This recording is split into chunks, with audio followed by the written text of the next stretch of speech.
I'm really happy to be here. Over the next 20 minutes, I will be exploring why and how cities are a key player in financing a sustainable food system.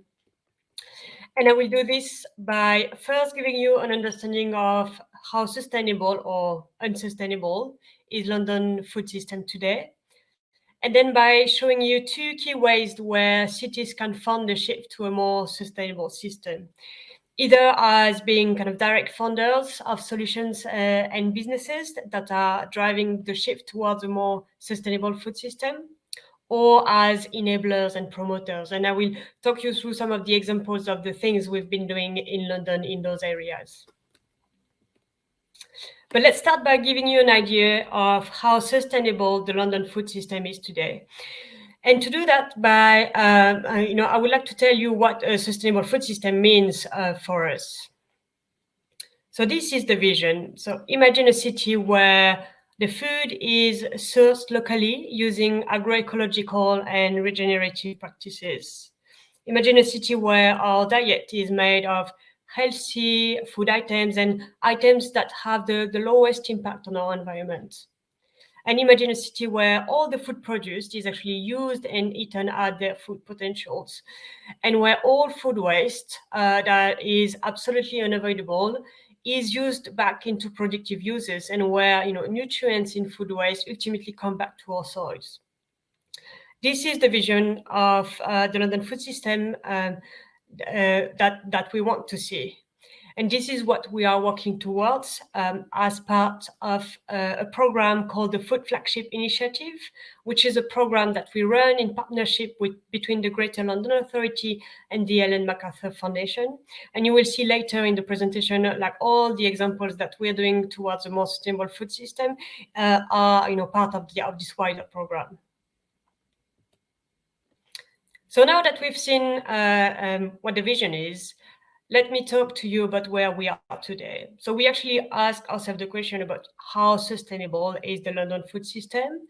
And because it was hard to find the answer, we did some research and we published a report last year that was mapping the flow of food and the food waste within London, and where we estimated the carbon emissions that were arising at each stage of the supply chain. You can find a full report on our website if you want, but let me tell you the key results of this study. First big key fact, so it is a 15.5 million tons of CO2 that are emitted to produce the food that we eat in London. And this is huge. This represents more than 50% of all the greenhouse gases emitted for anything that Londoners do or consume. And what's interesting is that most of it, almost 80%, are actually emitted outside of London's boundary because of the growing and production process of the food we eat. But this doesn't mean that our actions within the city can't affect those emissions that happen outside of the city boundaries. And the first good example of that is the kind of diet we choose. More than a quarter of those emissions that are associated with our food systems come from meat consumption, while meat only represents 5% of the food consumed by weight.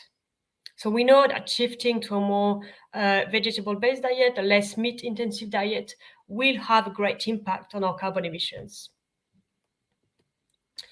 The second example of the thing we need to do is around food waste, because our study revealed that 1/3 of the food produced for Londoners is wasted across the supply chain, either by the production process itself or by households.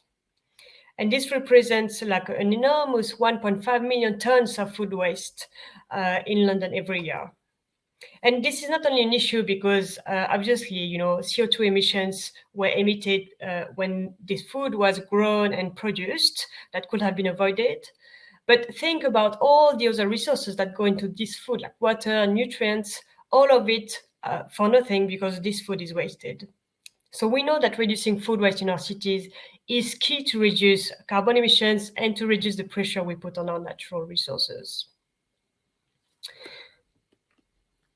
So now that we've seen some of the changes that need to happen in cities, like shifting to a more sustainable diet or reducing food waste, let's see what we can do. And the first good news is our local authorities, we can see, are more and more taking a leadership role to support this transition. And I will now talk to you about the two key type of roles that city can play to support this transition, either as direct funders or as enablers. But let's start with cities as direct funders. So in the past 2 years, we ran two large grant programs for small businesses in London who were developing more sustainable business models to reduce waste. With the first one, so the first one was funded as part of the Mayor of London's Green New Deal, and we delivered almost 400 grants and also some direct support and coaching to 34 businesses that were willing to develop pilots for new ways to reduce waste. So many of those pilots were actually being fully new ways of reducing waste that were tested for the first time. And it was not only good for the environment, but we also created and safeguarded more than 400 local jobs as a result of this program. The second program was funded by East London Council. There we delivered almost £150,000 of grants and direct support to 24 businesses. And here again, we were very pleased with the impact, and especially the fact that half of the businesses that received those grants were actually new to the circular economy. So they were a business as usual business, like mainly in the hospitality sector, restaurants or so, and that were really struggling with the recovery post-COVID, with the recovery post-COVID. But we know that it's a good sign that we can actually change the status quo with regular small businesses in the food sector. So those two grant programs actually operated across all sectors, so not only in the food one, but we had many food-related pilots that were created as part of it. So I will now show you one example of this. So Keger & Co., they are a London caterer, and they noticed that lots of perfectly edible, high-quality foods were wasted in the event they participated in and just ended up in the bin. And so with the grant that they received as part of our program, they were able to pilot new ways of using those previously wasted food into high-quality menu items, into those conscious canapes. And they've been really pleased with the impact. They were able to save more than 1 kilogram of waste within only 100 of those conscious canapes, while still maintaining their margin and getting great feedback and engagement from their customers. So this actually shows that doing the right thing, running your business more sustainably can actually create some great business opportunities. So it's not only about doing the right thing. Let me now talk to you about the second big way that local authority can support the transition to a sustainable food system. So not as being direct funder, but just as being enablers and promoters of good initiatives and solutions and businesses driving the transition towards a more sustainable food system. And they can use their position as a focal point between citizens, between businesses and innovators, either to encourage a shift to a more sustainable consumption from citizens themselves, or to encourage a shift within the food industry. And I will now show you a few examples of this. So one key way that cities can drive the shift to a more sustainable food system is actually to run behavior change campaigns where they talk directly to citizens about and encourage them to do the right thing. So we ran this campaign called Trifocal 3 years ago, and it was in partnership with 10 other European cities. There we encourage citizens to shift to a more sustainable diet, we encourage them to reduce their waste, and we encourage them to put their food waste into the recycling bin. And you can see some of the campaign visuals here. The impact of that campaign were really amazing. We measured almost a 10% reduction in avoidable food waste generated per household. That's massive. And we are quite excited now because we are on the verge of launching a new campaign in a very few months' time. And we are actually looking for some partners and sponsors. So if you're interested to be involved, please reach out.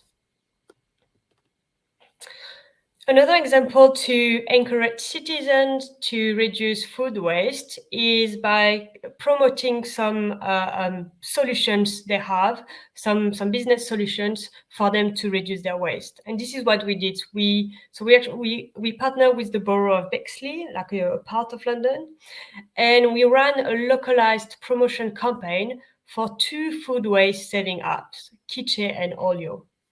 And for those who don't know them, Kitche is an app that works as a virtual fridge. They gives you tips on how to make the best use of the food you buy. They send you reminders before product use by date, and they will suggest recipes that you can do with things that you have on your fridge. And Olio is an app that allows you to share food you don't want with your neighbors. And they also have a side of their business where they connect food businesses, restaurants with volunteers to redistribute their food surplus. So here again, we were very pleased with the results. On one side, Kitche, they were quite new in the borough of Bexley, so they gained like a lot of tractions toward the residents. And all those new users, they reported that they only wasted 3% of the food they bought during the campaign, compared to a 14% national average. So it's almost an 80% reduction of the overall food waste generated by those users. And Olio, on the other side, they had a much more solid user base in the borough, but they saw an uplift of almost 40% of their users, and were able to save a lot of food waste as part of this program. Let's talk now on how cities can support the food industry itself to become more sustainable. And one thing we can do is to connect food businesses with innovators that will bring them solutions to reduce their waste.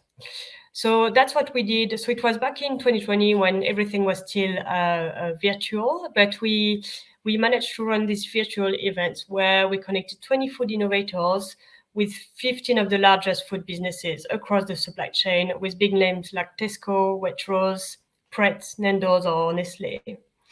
And since then, we delivered more programs to connect innovators with large buyers and with local authorities that can use, their procurement power to, to shift the way that our circular our economy works, and to shift to a more sustainable food system. And lastly, the last thing that cities can do to support the transition towards a more sustainable food system is to, promote what looks good, to inspire businesses to replicate some successful sustainable initiatives. And this is why in London we developed this stamp, the Circular Food Pioneer Project. And by this, we recognize London projects that are making a shift to a more sustainable food system. And we are supporting those projects not only by shouting out and promoting what they do, but also by providing some direct coaching and by connecting them with our networks of investors or other potential business partners. So we have now, I think, 9 London Circular Food Pioneer projects. But one example of that is Toast. They are a London-based beer company that, instead of using only raw cereals as an ingredient for their beers, they use surplus bread that would have been wasted otherwise. And we supported them also because they actually received a grant from the Mayor's Green New Deal program that I talked to you about earlier, that allowed them to test a new part of the service, like a B2B service, where they produce like a bread starter for other breweries to use instead of using raw material. And it was a great opportunity for them to scale and extend their impact in reducing bread waste in London. So finally, I'd like to wrap up and just tell you how you can be involved with us if that's of interest. So if you are an innovator transforming the food system, you can register with our business transformation program. You can connect with more than 350 like-minded businesses that are doing their part to reduce waste, and also with our network of investors, local authorities, and corporates. You will be able to also amplify your reach, so you can apply to become a food pioneer project and also access some other promotional opportunities. And lastly, you can apply for bespoke support and bespoke coaching. And applications are now open, and so you can apply on our website until the 12th of December. So please check it out if you're interested. And finally, if you are a large food business, we will be very happy to work with you to lead the transformation. We can connect you with the food innovators in our portfolio that can help you make your business more sustainable. We can promote your sustainability achievements. So if you're doing great things in London, we want to hear about it, and you can become a food pioneer project. And lastly, you can help us by supporting the transformation. So we are looking for sponsors and partners for the behavior change campaign I talked to you earlier, but also we will be happy to run some more kind of grant programs for London innovators with you if you're interested to support that work too.